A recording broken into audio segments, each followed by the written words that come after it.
I want to be clear about something before the tribunal reads this account into the record. I did not plan to escape. I know how that sounds. I know the footage exists. I have been told the footage exists. I have been told the tribunal has reviewed every frame of it. And I understand that what the footage shows looks, from your end of the lens, like an extremely deliberate and methodical operation carried out by a trained infiltrator with years of specialized preparation behind him. I understand that is the only interpretation that seems to fit what your people watched me do. I am asking you to entertain a different one, not because I expect you to believe it immediately, but because it is the truth, and because if you do not understand it, then what happened at Vorsethon will happen again, and it will happen somewhere worse, and you will have spent the interval designing countermeasures for the wrong problem. My name is Kale Duras. I am 39 years old. Before my ship was seized in the Keyleth corridor, I was a licensed cargo pilot for Meridian Freight and Logistics, registered out of the Palest hub. I have been piloting cargo routes for 14 years. I have no military training. I have no intelligence background. I have never attended any institutional program in escape methodology, infiltration technique, facility mapping, or covert operations. I hold a basic pilot certification, a freight handler's license, a lapsed wilderness navigation credential from a hobby I gave up 11 years ago, and an expired first aid certification that I kept meaning to renew. That is the complete inventory of my formal training. The tribunal can verify all of it. I am telling you what I am not because I want to seem harmless. I am telling you what I am not because what I am is, apparently, the problem. Let me describe the first few hours at Vorsethon as I experienced them, and I will try to be precise about it, because I think precision is what the tribunal needs even if precision is not what it wants. The intake processing was efficient. I was scanned, cataloged, relieved of my personal effects, and assigned a risk classification. I was told later, much later, and by someone who seemed genuinely embarrassed to be telling me, that I had been assigned your lowest active monitoring classification. The reasoning, as I understand it, was that I presented no obvious threat profile. I had no history of violence. My ship carried freight manifest consistent with civilian commercial operations. I was alone. I was, by every metric your intake system used, an unremarkable detainee with a routine status pending formal administrative review. The intake officer had noted in the processing record that I was cooperative and undemanding. She was not wrong. I was cooperative and undemanding. I had decided, in the time between my ship's seizure and my arrival at Vorsethon, that cooperative and undemanding was the correct posture for a civilian cargo pilot who did not know what he was charged with and could not yet assess his situation. It was a practical decision, not a moral one. I was given a cell in Sector 4 of the residential containment wing. It was, by the standards of detention facilities I have heard described by other pilots who had the misfortune of encountering various authorities throughout the quadrant, a reasonably appointed cell. Not comfortable exactly, the sleeping surface was too firm, and the light level was maintained at a constant low cycle that I found disorienting, and the air recycling unit in the upper right corner of the room produced a faint periodic vibration that was not loud enough to be called noise, but was present enough to be felt, but adequate. There was a sanitation alcove, a water port, a meal delivery slot in the lower left panel of the door. The cell was roughly 4 meters by 3 meters. The ceiling was 2.5 meters high. I measured these things by pacing. It took me some time to arrive at measurements I considered reliable, because the sleeping surface occupied a portion of the floor space, and I had to account for that in my stride count. I eventually settled on a method that I was reasonably confident was accurate to within 10 centimeters. I paced because I was bored. I want the tribunal to understand what I mean by bored. I do not mean mildly restless or slightly understimulated. I mean that I had been taken from the cockpit of my ship, 14 years of constant cognitive engagement, navigation calculations, freight manifests, docking protocols, weather system monitoring, customs documentation, mechanical diagnostics, route optimization, real-time fuel efficiency management, cargo weight distribution analysis, dozens of small interrelated problems running simultaneously, all requiring attention, all requiring judgment, all requiring me to be thinking about something specific and useful at all times and placed in a small room with nothing in it. No instrument panel, no communication array, no manifest to review, no route to plot, no problem to solve, just four walls, a ceiling, a sleeping surface, a sanitation alcove, and a meal slot. My brain, with nothing constructive to do, began doing what human brains do when they are deprived of occupation. It began cataloging its environment. I did not choose this. That is what I need you to understand. I did not sit down on that sleeping surface on the first morning and think to myself, I will now systematically observe this facility's operational patterns in preparation for an escape attempt. That thought did not occur to me for a very long time, and when it did finally occur to me, on approximately the 40th hour of my detention, a significant fraction of the work was already done. What happened was simpler and, I think, more unsettling than a plan.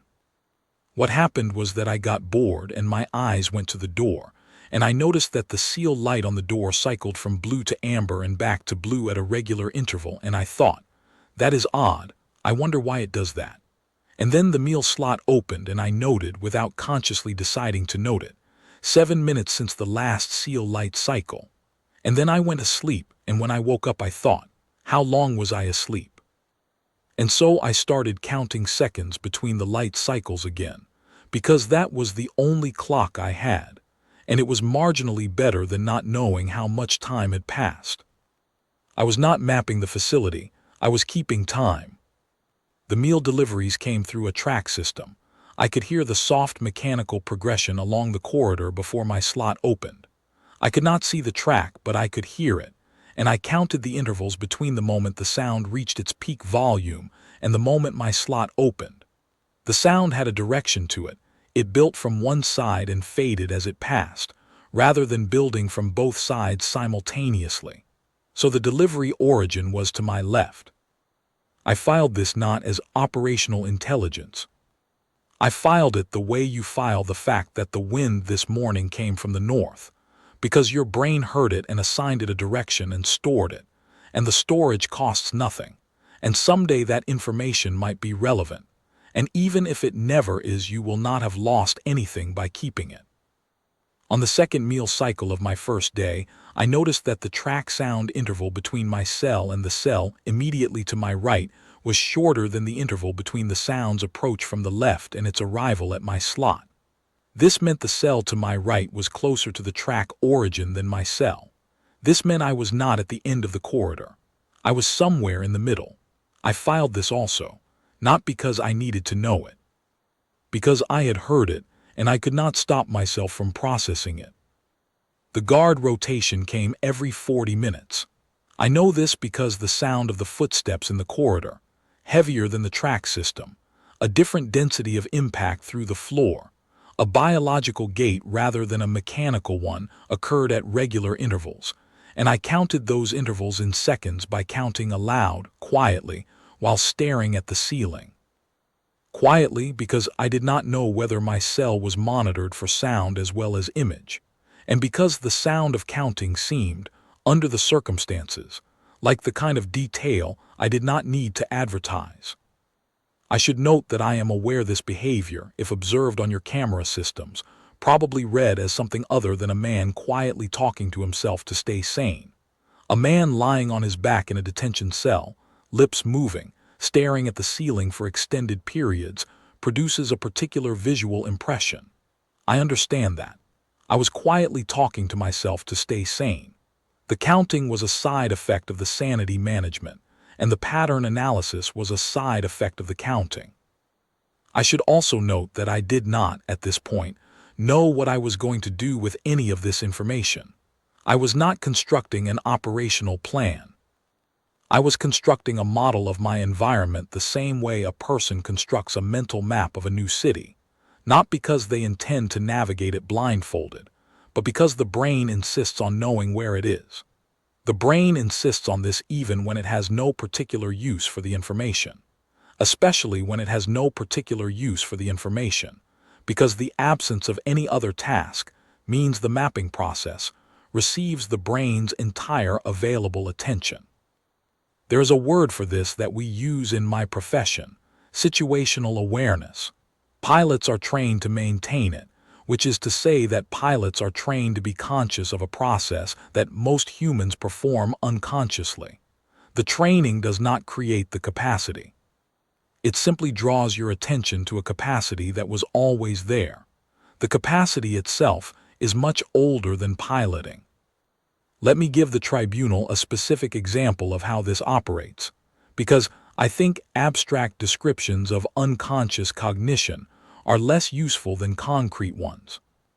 The air recycling unit in the upper right corner of my cell produced a periodic vibration. I mentioned this earlier. What I did not mention was that by the end of my first full day, I had characterized that vibration in considerable detail without deciding to do so. The vibration had a cycle of approximately 4 seconds. It peaked, dampened, peaked again.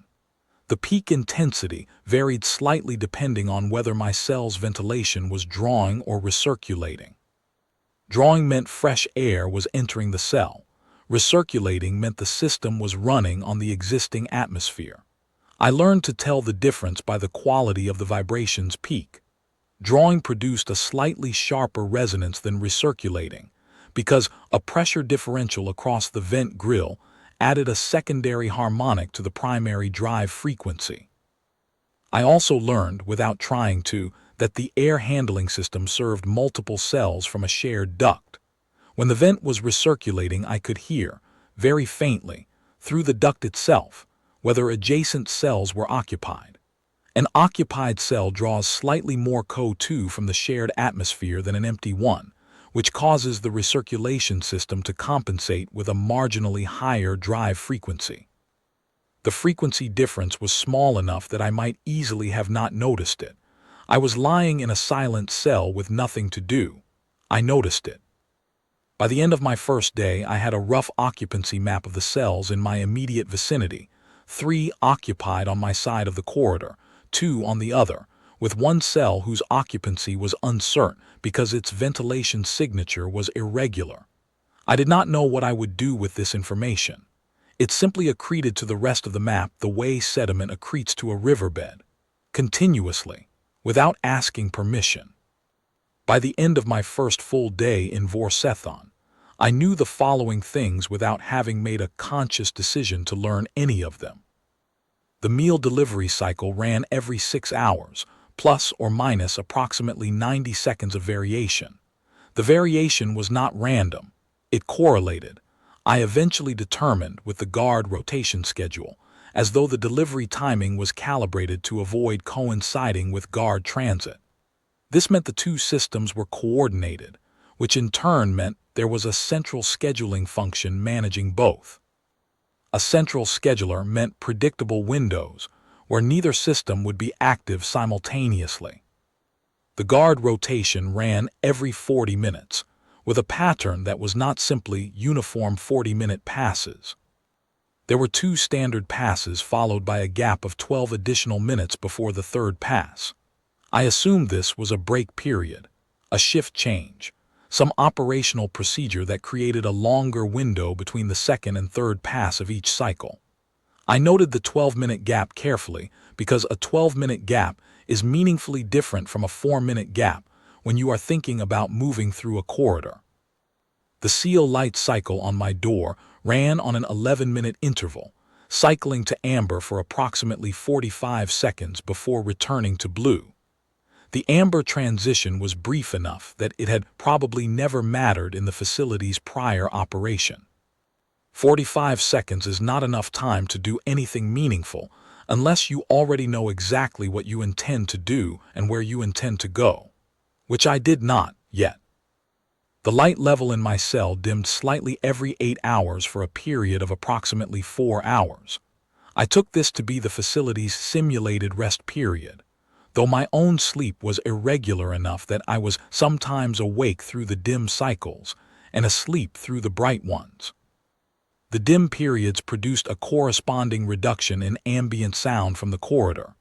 The track system ran less frequently.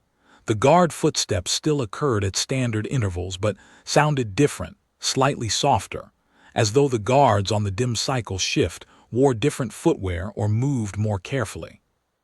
I filed the sound difference without assigning it an explanation. I knew which direction the corridor ran from my cell. I knew, roughly, how far my cell was from the nearest track junction based on the peak sound interval during deliveries. I knew the approximate weight and pace of the standard guard based on sound signature, because 2 different sets of footsteps had passed my door across the rotation cycles, and they were distinguishably different in both weight and cadence. The first set was lighter and faster. I formed a picture of someone smaller, moving efficiently along a memorized route. The second set was heavier and slightly slower, with a longer stride, and had a quality to it that suggested deliberateness rather than efficiency. I noted the distinction without reading anything into it beyond the acoustic fact. I was 31 hours into my detention. I had not been interviewed, had not been told what my charges were, had not been given any materials to occupy myself, had not been told when any of those things would occur. I had slept perhaps 10 hours in total, in irregular intervals. I had eaten twice. I had done, in the available space of my cell, every form of physical exercise I could manage without injuring myself, which was somewhat limited, given the sleeping surface occupied a significant portion of the floor, and the ceiling was not high enough for anything that required vertical range. I had recited from memory the complete text of 17 different freight route memoranda that I was required to have current for my certification, which was a useful occupation for approximately 40 minutes. I had reconstructed, mentally, the full instrument layout of every cargo ship I had piloted across 14 years of commercial freight operations, which was a more useful occupation. It occupied perhaps 2 hours spread across multiple sessions. I had attempted, at one point, to compose a formal letter of objection to the Vethkadrani Corrections Authority regarding the absence of any explanation for my detention, any access to legal representation, and any indication of how long my situation was expected to continue. I had composed this letter carefully and completely in my head, including a reasonably precise inventory of applicable commercial corridor transit protocols that I believed supported my case. The composition occupied approximately 90 minutes.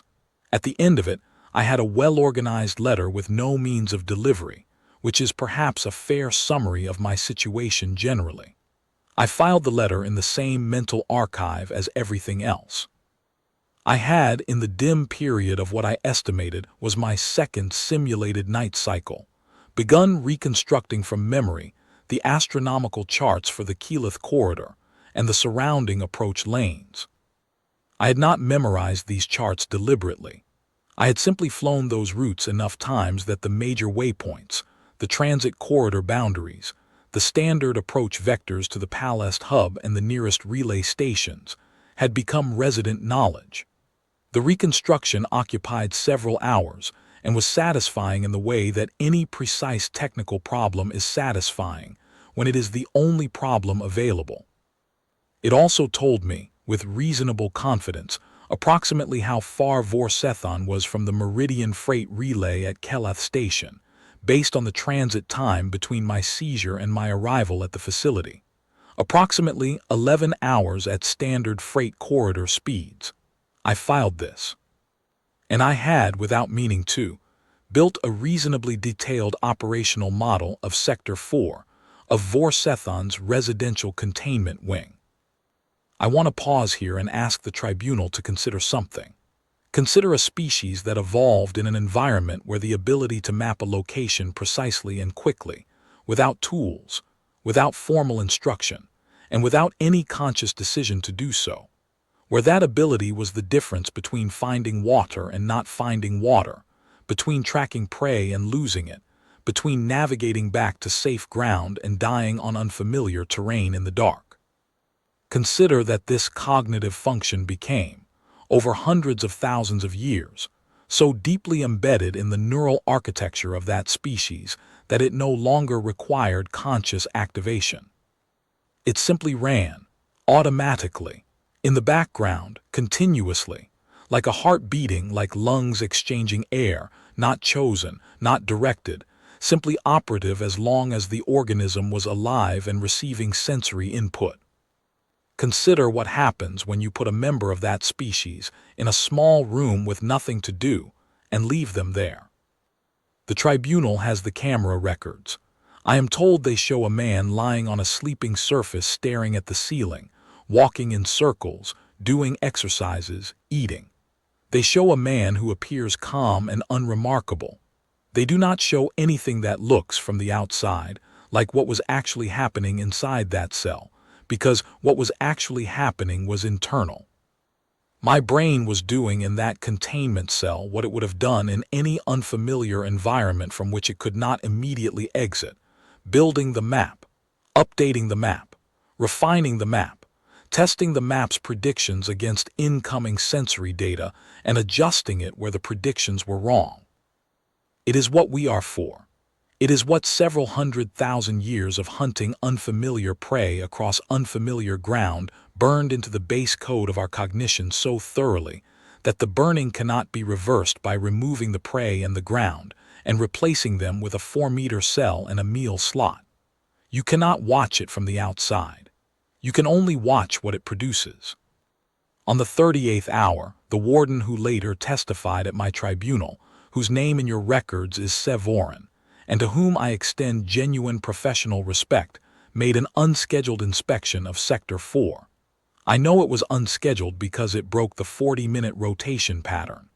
The footsteps came 22 minutes after the previous pass, which was not the standard interval.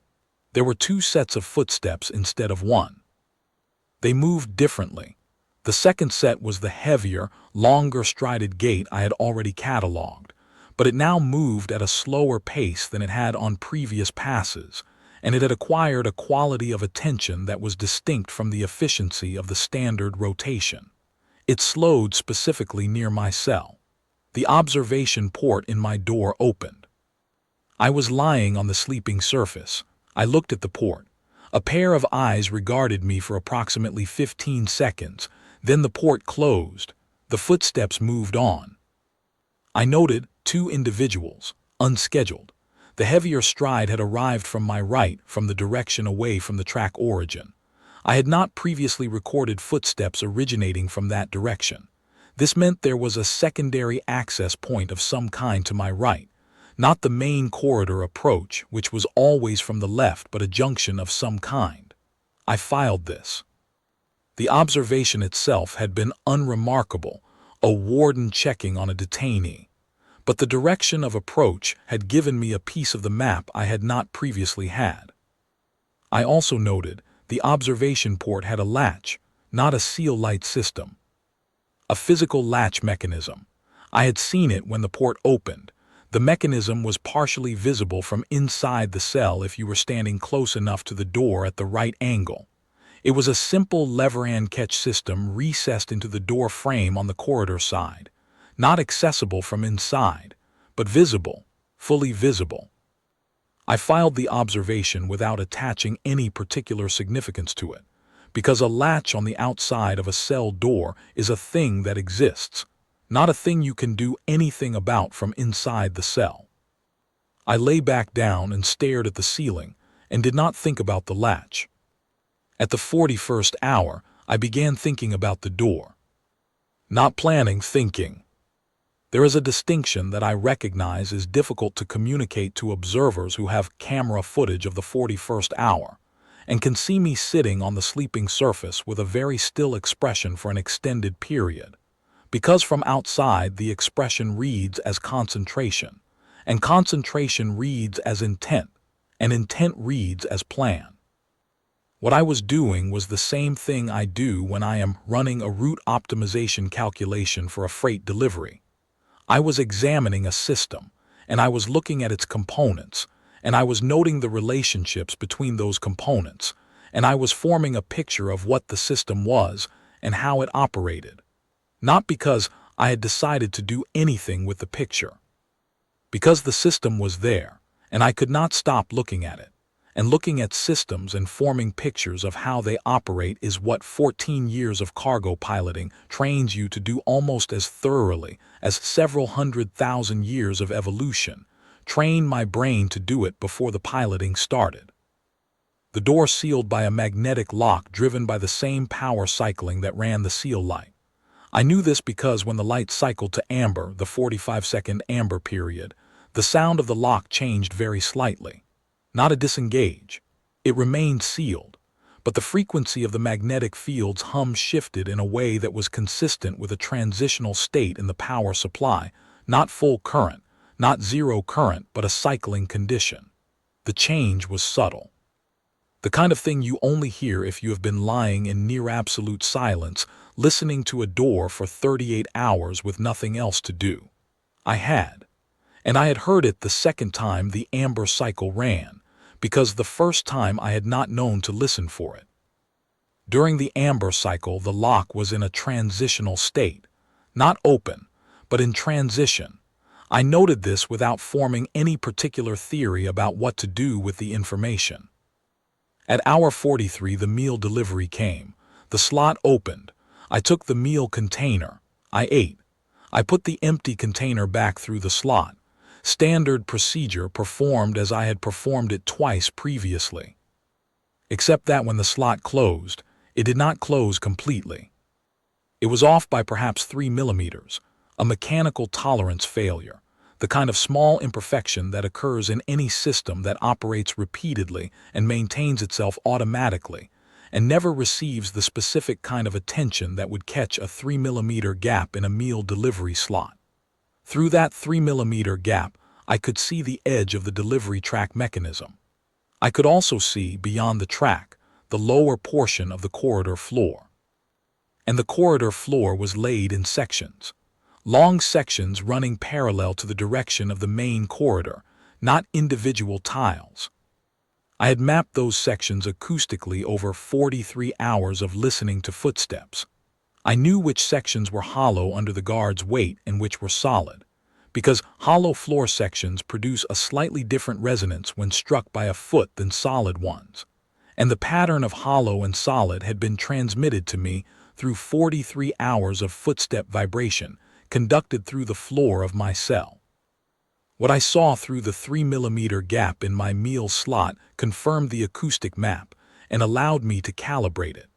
The hollow sections I had identified corresponded to the section boundaries I could now see, the seams between floor panels. Solid panels ran directly under the near wall of the corridor. Hollow panels ran through the center. I sat back down.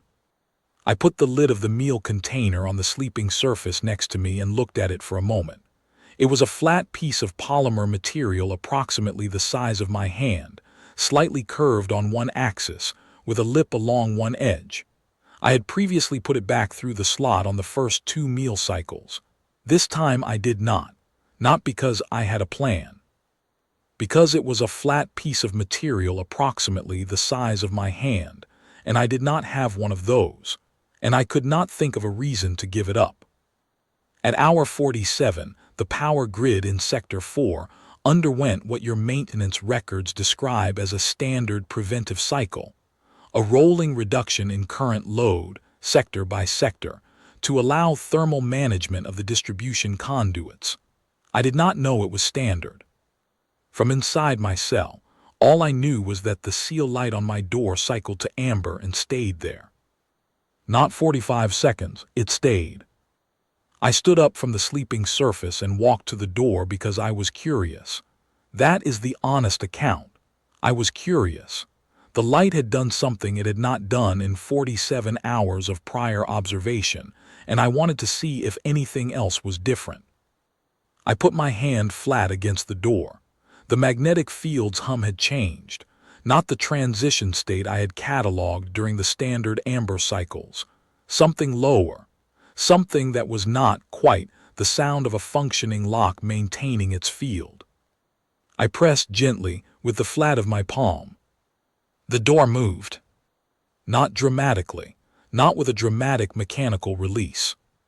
It moved perhaps 2 centimeters inward. Inward meaning into the corridor, and then I felt the resistance of the magnetic field reasserting itself as the thermal cycle began completing, and the door came back flush with the frame, and the seal light went blue. The entire event lasted perhaps 3 seconds. I stood in the center of my cell for approximately 10 seconds. Then I sat down on the sleeping surface and thought very carefully about what I had just done and what it meant and what I was going to do about it. What it meant was this: during a thermal maintenance cycle, a routine, standard, scheduled event in the facility's operational calendar, the door seals in Sector 4 entered a state where they were not fully engaged. The facility's designers had clearly decided that the standard 45-second amber transition cycle presented an acceptable risk. Because the reduction in field strength was minimal and 45 seconds was insufficient time for a detainee to do anything meaningful without prior knowledge of the vulnerability. They had not, apparently, accounted for extended thermal cycling conditions that held the transitional state for minutes rather than seconds. The extended cycle I had just experienced had lasted, I counted, 4 minutes and 17 seconds. During those 4 minutes and 17 seconds, the door had been, technically, accessible from inside the cell. I did not know when the next thermal cycle would occur. I did not know how long it would last. I did not know with certainty what was in the corridor beyond my door, though I had a detailed acoustic model of it. I did not know what was beyond Sector 4. I knew the guard rotation. I knew the 12-minute window between the second and third pass of each cycle. I knew which direction was toward the track system, and which direction had produced the heavier second set of footsteps on the warden's unscheduled inspection. I knew the floor sections. I knew the meal delivery sequence. I knew the approximate position of every occupied cell I had been able to acoustically locate in the corridor. I knew that the secondary access to my right produced a different acoustic signature from the main corridor, suggesting a junction rather than a dead end. I knew all of this the way you know how to walk, without having to think about the individual components, because the map was built and filed and resident, and all I had to do was read it. I decided to leave. I want to be precise about the sequence of this decision, because I think it is important. The decision was not strategic in origin. It was practical in the most immediate sense. I had not been told what I was charged with. I had not been told how long I would be detained. I had not been given access to legal counsel. I had not been given access to any communication system that would allow me to contact Meridian Freight and document my situation. I was a civilian cargo pilot who had been seized in a commercial corridor and processed into a detention facility without explanation, and nobody had told me anything, and after 47 hours I had no indication that they were going to. And the door was, periodically, not locked. The decision took approximately 10 seconds. That is the complete decision process. I spent the next 11 hours waiting. The tribunal has this footage as well. It shows a man sleeping, waking, eating, exercising, sleeping again. A man who appears to have accepted his situation. What it shows is a man who is waiting for the thermal cycle to recur, estimating the interval based on a single data point, the 47-hour mark, and counting forward in his head to project when the next occurrence would be. It shows a man who is simultaneously calculating what the guard positions would be at the projected recurrence time, and running those calculations against the 12-minute rotation window, and determining what the margin of overlap would be between a sufficiently long thermal cycle and a sufficiently early position in the 12-minute gap. It also shows a man who is, during those 11 hours, continuing to do what he has been doing since the first hour, updating the map. Not deliberately, not with any new information about the facility's structure beyond his cell, but refining the timing models, running the acoustic data through another revision cycle, testing his projections against incoming sensory data. The 48-hour meal delivery came. The timing confirmed the 6-hour cycle to within 40 seconds. The guard pass that followed confirmed the rotation to within 20 seconds. Both were within the margin of error I had projected. The model was accurate. I ate my meal. I kept the container lid. I went asleep for what I estimated would be approximately 6 hours, setting a mental alarm based on the seal light cycle count, which I had been maintaining continuously across the entire detention period with sufficient regularity that I trusted it as a clock to within perhaps 4 minutes of error. I woke approximately when I expected to wake. I performed my exercises. I ate the next meal delivery. I waited. At hour 58, I revised my estimate of when the thermal cycle would recur. The single data point at hour 47 was not enough to establish the interval with high confidence, and as the projected window approached without result, I extended my estimate forward by increments. At hour 59.5, the seal light cycled to amber. I want to address something the Security Review Panel apparently found significant in their preliminary assessment.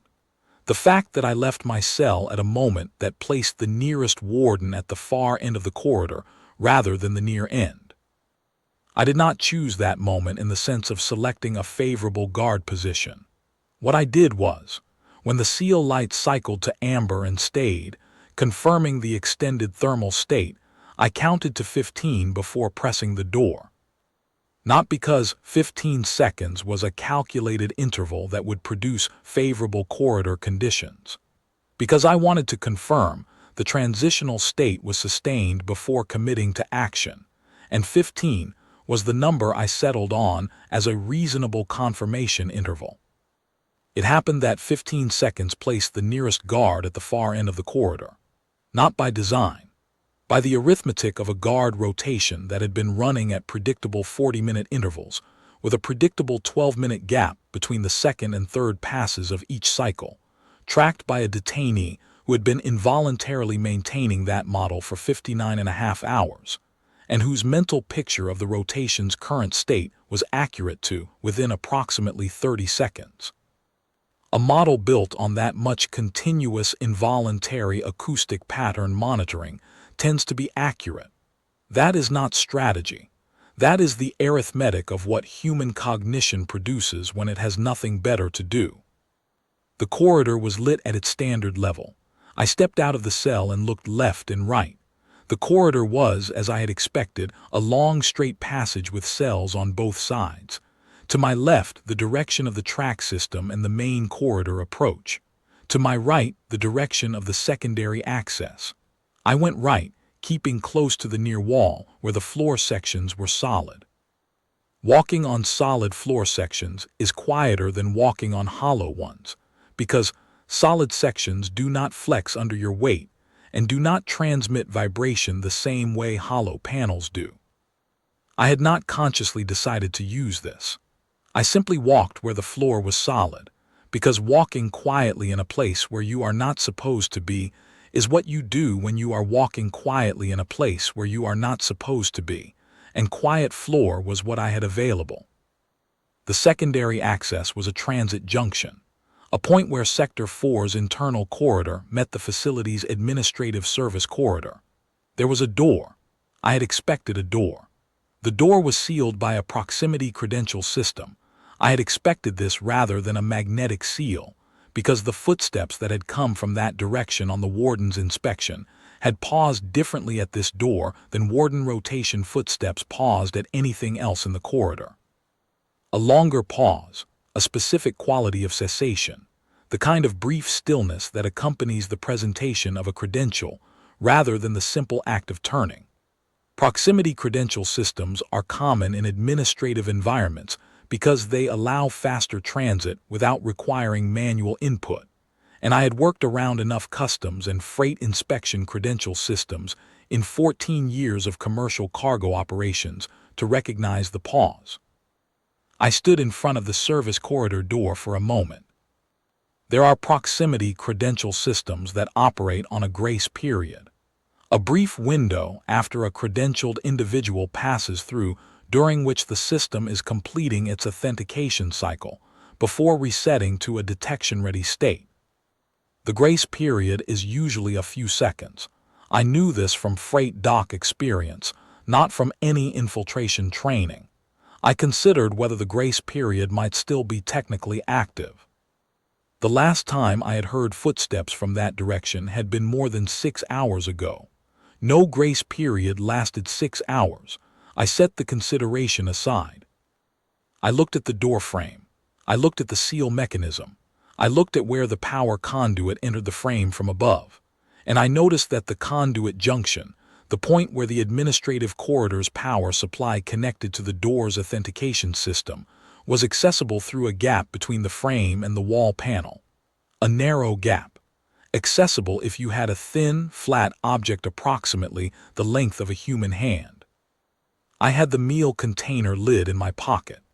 I had kept it because I am, by profession, someone who does not discard objects that might be useful, and a flat piece of polymer material, the size of my palm, had registered as potentially useful in the vague and nonspecific way that most kept objects do when you are in an environment where resources are limited and you do not know what you will need. I inserted the lid into the conduit gap. I interrupted the junction. The door opened. I want to note that this was not a sophisticated technique. It was the equivalent of using a piece of stiff paper to trip a simple contact switch. Any maintenance technician would have recognized the approach immediately and would also have recognized that the gap should not have existed.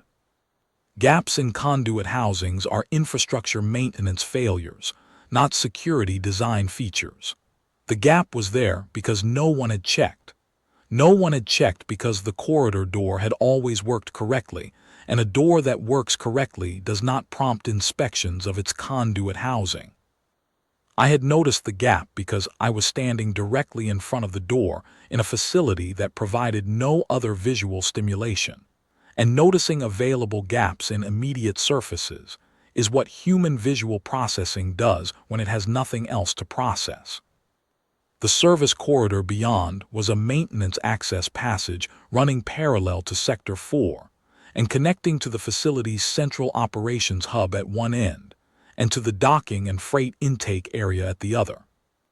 I went toward the docking end, not because I had mapped the service corridor. I had not. I had no acoustic data from beyond the transit junction, but because I am a cargo pilot, and cargo pilots orient toward docking areas the way animals with thirst orient toward water. It is not a conscious choice. It is the professional equivalent of an instinct. If there was a way out of Vorcethon for a man with no credentials and no weapon, it was more likely to be adjacent to the freight intake than adjacent to the operations hub, because freight intake areas are environments I know how to operate in, and operations hubs are environments that belong to facility administrators. I went toward what I knew. I was in the service corridor for 22 minutes. I did not encounter any wardencast personnel. I encountered 3 automated maintenance drones performing corridor sweeps. I avoided them by waiting at corridor junctions. I want to be specific about the drone avoidance, because the security review panel's preliminary notes indicate this was flagged as evidence of prior reconnaissance. I had not previously seen these drones or been given any information about them. What I did was, I heard the first drone before I saw it because it produced a specific mechanical sound at a specific repetitive interval. Its drive mechanism had a characteristic cycle, and when I heard that cycle, I stopped moving and listened to determine what was producing it and from which direction. When I identified the sound as a mobile unit moving in a defined sweep pattern, I identified it as a sweep pattern because the sound built and then faded and then built again, indicating the unit was moving along a path and reversing. I waited for the sound to fade, indicating the unit was at the far end of its sweep, and then I moved. When the sound built again, I stopped. The second and third drones followed the same approach. The total time spent waiting was approximately 9 minutes across the 22-minute corridor transit. This is not drone evasion training. This is the same process a person applies when walking past a sleeping animal they do not want to disturb. You listen. You wait. You move when the sound tells you it is safe. Human children do this by age 4. The freight intake area had 3 docked vessels in various stages of processing. One was a class I recognized, a mid-range cargo hauler of the same class as a vessel I had operated for 4 years before my current ship, a well-distributed design common on commercial freight routes throughout the quadrant. I did not know the specific vessel's systems configuration, but the class had a sufficiently standardized cockpit that the startup sequence varied only in minor calibration details between individual ships. I had performed that startup sequence hundreds of times. More importantly, I had performed it twice after power interruptions, which meant I had performed it in the dark, working from tactile memory of the instrument layout rather than from visual reference. This mattered because the intake area's lighting was set to a low maintenance level rather than an operational level, and several of the instrument indicators were not lit. I completed the startup sequence in 11 minutes. The facility's alert system engaged during the final 2 minutes of the sequence. I was already disengaging from the docking clamp when the first alert tone sounded. The clamp released. Cargo vessels in docking stages have clamps that are designed to release quickly in emergency situations, because a vessel that cannot disengage quickly is a liability in a docking emergency, and I exited the bay at 23% thrust. I used 23% thrust because the bay aperture was sized for a larger vessel, and I did not know the precise clearance on the upper housing. Cargo pilots do not scrape docking equipment. It is a professional standard so ingrained that I maintained it while exiting an alien detention facility under alert.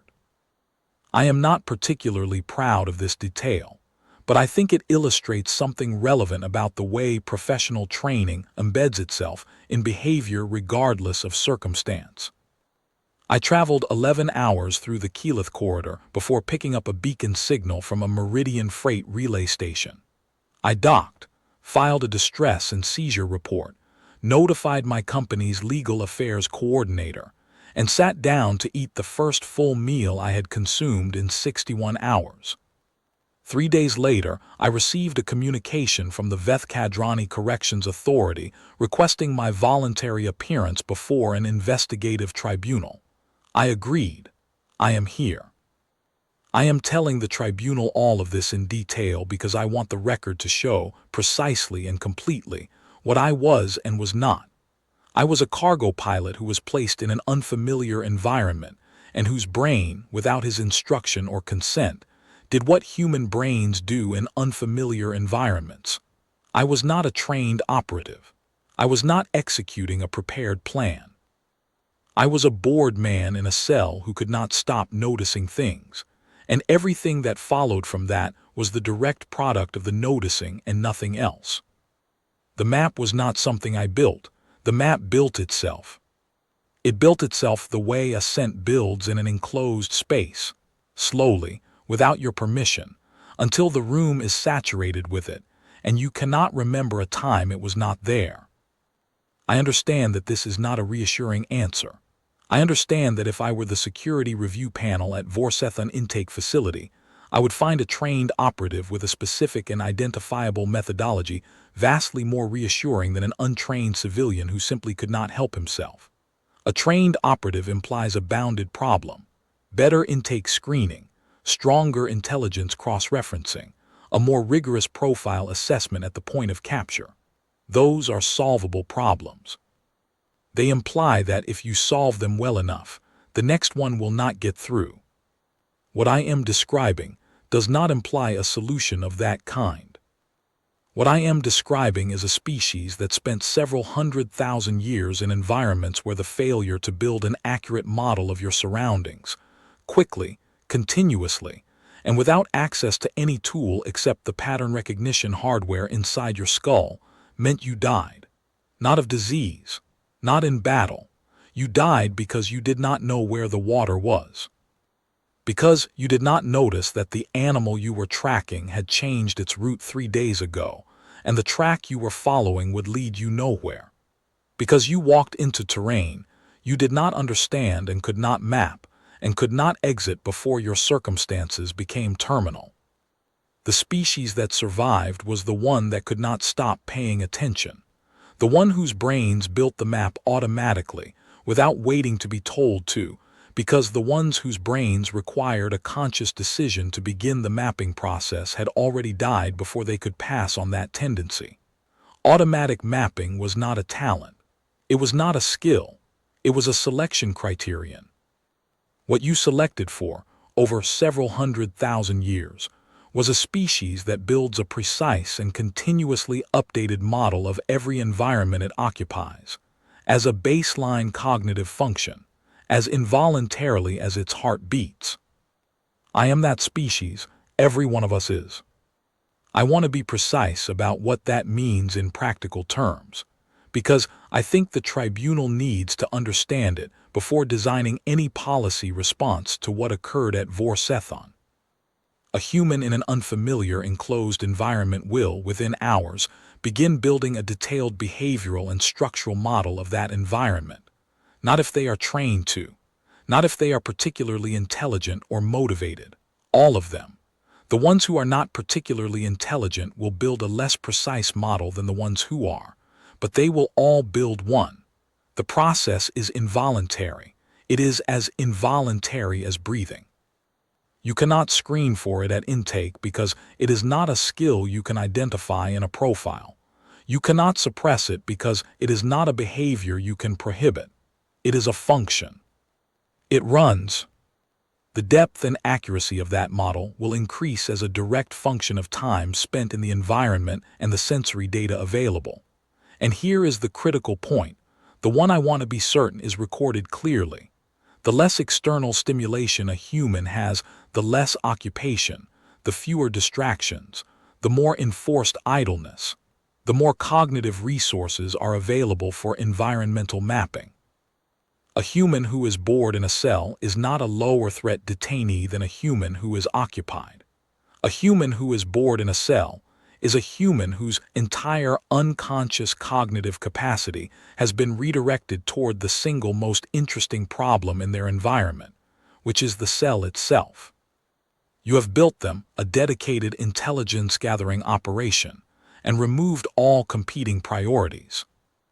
This is the operational implication that I do not think the tribunal's preliminary notes have fully incorporated.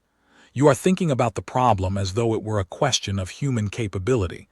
What specific skills or training allowed this specific individual to do what he did? The correct framing is the opposite. The question is not what I am capable of. The question is what your facility is capable of preventing. And what your facility is designed to prevent is deliberate, conscious, directed intelligence gathering by a trained operative. What it encountered was something categorically different: continuous, unconscious, undirected environmental mapping by an untrained civilian who could not stop. Those are not the same threat. They do not have the same countermeasures. A trained operative can be screened for. Training leaves traces, specific knowledge, specific behavioral patterns, specific profiles that intake assessment can identify. You can build better filters for trained operatives. You can cross-reference intelligence databases, analyze communication histories, assess facility-specific knowledge that a civilian would not plausibly have. You can build those filters and they will improve your screening, and they will stop more trained operatives than you stop now. They will not stop the next Calduras because there is nothing to screen for. The next one will not have a training history. The next one will not have a known intelligence affiliation. The next one will be a freight pilot, or a merchant, or a traveler, or a researcher, or a medic, or any of the thousands of civilian humans who pass through commercial corridors in this quadrant every season. They will arrive at your facility with no threat profile and no relevant history and no indication of danger. And if you hold them for 48 hours in a standard residential containment cell with insufficient occupation and no explanation of their situation. They will leave knowing more about your facility's operational patterns than the intake officer who processed them. Sevorin asked me, in a private session before this tribunal convened, how I had known which direction to go in the service corridor, how I had oriented toward the docking area rather than the operations hub, given that I had no prior information about the corridor's layout. I told her I had not known. I had oriented based on acoustic differential. The two ends of the service corridor had different reverberant qualities when I listened carefully during the corridor transit, and one quality was consistent with the acoustic signature of large open freight volumes, and the other was consistent with denser equipment mass. I had oriented toward the open volume signature because freight pilots orient toward freight volumes the way migrating animals orient toward seasonal ranges. I had not processed this consciously in the moment. I had simply gone the right way. She was quiet for a long time after I said that. Then she asked whether I was aware that I was doing it. I told her I had not been. I had not been aware of most of it, not the acoustic map, not the floor section analysis, not the guard rotation window I had unconsciously calibrated against when I counted to 15 before opening the door. I had been aware of the power cycle and the seal light transition because I had thought about those consciously at some point. The rest had operated below the level of conscious direction. I had discovered most of it in the process of using it, the way you discover that you know the words to a song when the song begins to play. She recorded this. She did not comment. She is a thorough professional, and I believe she understood what it meant. I am less certain the rest of the security command has arrived at the same understanding, which is why I am saying it here, clearly, in the tribunal's formal record. What it means is this: I was not smarter than your facility.